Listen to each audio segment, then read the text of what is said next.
अस्सलाम वालेकुम वरहमतुल्लाहि वबरकातुहू। उम्मीद है दोस्तों कि आप हजरात खैरियत से होंगे। क्या भूत हुआ करते हैं या भूत का कोई वजूद होता है? अगर भूत होते हैं तो कैसा होता है, और अगर नहीं होते हैं तो इसका सबूत कुरान और हदीस के ज़रिया से क्या है? मैं यही बातें आज आपके सामने बयान करने वाला हूँ। मेरे दोस्तों, कुरान मजीद के अंदर जिन अनदेखी चीज़ों का जिक्र होता है वो तीन तरह के होते हैं, जिन चीज़ों को हम देख नहीं सकते। एक है फरिश्ता। फरिश्ता वो मखलूक है जो अनदेखी है, जिसको देख नहीं सकते हैं, और वो होते हैं, वो हमारे साथ भी होते हैं। हमारी नेकी और बुराई लिखने वाले भी फरिश्ते होते हैं, और भी बहुत सारे दीगर काम करने वाले फरिश्ते मुकर्रर हैं। और दूसरा है जिन्नात। जिन का भी जिक्र कुरान मजीद के अंदर आता है, वमा खलक़्तुल इंसा वल जिन्ना इल्ला लियअबुदून। हमने जिन्नातों और इंसानों को नहीं पैदा किया लेकिन सिर्फ और सिर्फ इबादत के लिए। और भी कई आयतों से ये साबित होता है कि जिन्नातों का वजूद है। और तीसरी चीज़ है शयातीन। तो दोस्तों, शयातीन ये जिन्नातों की ही एक किस्म होती है। जिन्नातों में कुछ शरीर जिन होते हैं, बदमाश जिन होते हैं, उन्हीं को शैतान कहा जाता है। इब्लीस जिन्नातों में से है, और इब्लीस के ही चेले चपाटों को शैतान कहा जाता है। अब ये शैतान कई तरीके के होते हैं। कुछ तो जिस्मानी तकलीफ पहुंचाने वाले होते हैं, कुछ रूहानी तकलीफ पहुंचाने वाले होते हैं, और कुछ जो है वसवसा डालने वाले होते हैं। आपको नमाजों से रोकने वाले, रोज़ा रखने से रोकने वाले, आपको नेकियां करने से रोकने वाले, आपको गाली बकवाने वाले, आपको फिल्म दिखाने वाले, आपको जुए की लत लगवाने वाले, आपको शराब की लज्जत देने वाले, गुनाहों का मज़ा देने वाले, यही शयातीन होते हैं जो आपके साथ लगे होते हैं और आपके दिल में वसवसा डालते हैं, गुनाह की जानिब राग़िब करते हैं, और नफ्स उस पर और उभारता है। ये नफ्स और शैतान दोनों मिलकर इंसान को गुनाह करवाते हैं।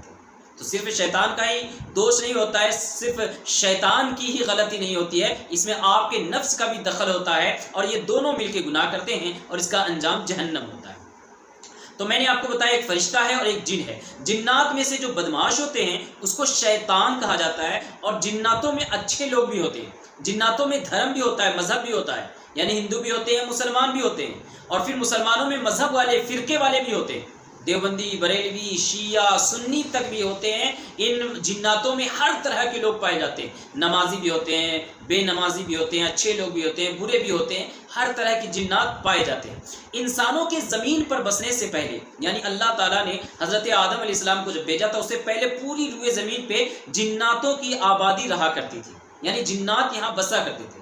जब अल्लाह ताला ने इंसानों को इस सरजमीन पे भेजना चाहा तो जिन्नातों को मार करके एक तरफ कर दिया, यानी जजीरों पर या जंगलों में, बयाबानों में, सहराओं में उनका बसेरा हो गया। और अल्लाह के प्यारे नबी सल्लल्लाहु अलैहि वसल्लम ने इसी वजह से हड्डी से पेशाब करने से मना फरमाया, गोबर से पेशाब करने से मना फरमाया, क्योंकि जिन्नातों ने शिकायत की थी, या रसूलल्लाह आप मना फरमा दें क्योंकि ये हमारी खुराक है। तो जिन्नात खाते क्या हैं? यही हड्डी जो हम फेंकते हैं वो उनकी खुराक होती है। लीद, गोबर जो है उनकी खुराक होती है। इस वजह से उनसे पेशाब इस्तिंजा नहीं करना चाहिए।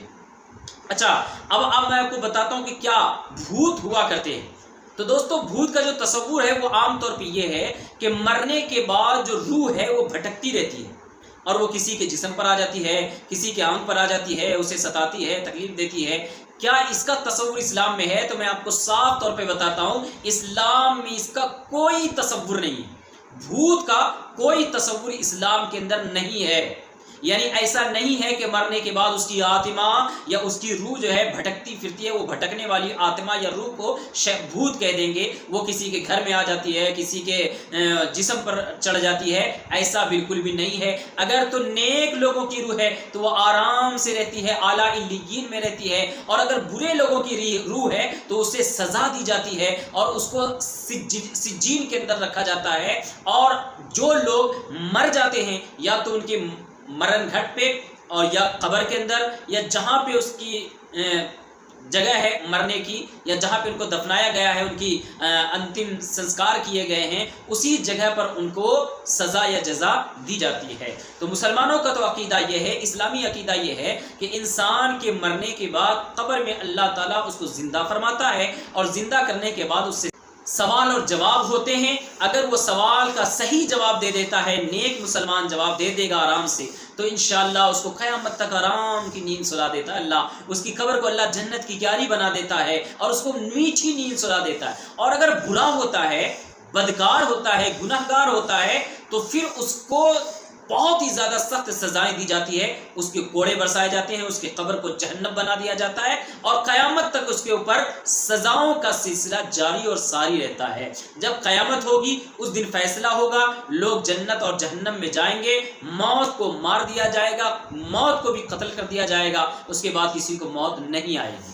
تو دوستو آپ نے اچھے سے سمجھ لیا ہوگا کہ اسلام میں بھوت پریت کا کوئی تصور نہیں ہے، کوئی اس کا اصول نہیں ہے. قرآن میں، حدیث میں اس کا کوئی ذکر نہیں ہے، بلکہ ان سے ڈرنا بالکل فضول ہے، بکواس ہے، جاہلیت ہے، اور یہ ہندوانہ سوچ ہے جو مسلمانوں کے درمیان رائج ہو گئے ہیں. اس کو ہمیں اپنے ذہن سے نکالنا چاہیے اور خالص عقائد اسلامی عقیدے پہ ہمیں گامزن رہنا چاہیے. مضبوطی سے ہمیں اسلام کا دامن تھامے رہنا چاہیے. کہیں ایسا نہ ہو کہ دھیرے دھیرے ہندوانہ عقائد جو ہے ہمارے درمیان آتے چلے جائے. تو یہ بھوت کا جو تصور ہے یہ سیدھا ہندوانہ تصور ہے، اسلام میں اس کا کوئی تصور نہیں ہے. دوستو امید ہے کہ آپ نے اس ویڈیو کو سمجھ لیا ہوگا اور بات آپ کو اچھی لگی ہوگی. میرے دوستو میں اپنے چینل پہ بہت سارے اسلامی ویڈیوز ڈالتا ہوں اور الحمدللہ آپ کو دین سکھانے کی حتی الامکان کوشش کرتا ہوں. ہمارے چینل کا کوئی اور مقصد نہیں ہے، ہم یہ چاہتے ہیں کہ 15 لوگ دیکھیں، 10 لوگ دیکھیں، 100 لوگ دیکھیں، یا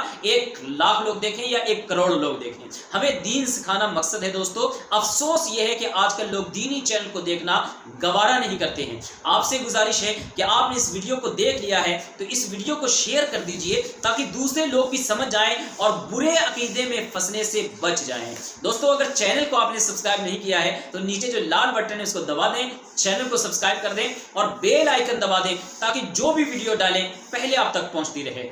دعاؤں میں یاد رکھیے دوستو. السلام علیکم ورحمۃ اللہ وبرکاتہ.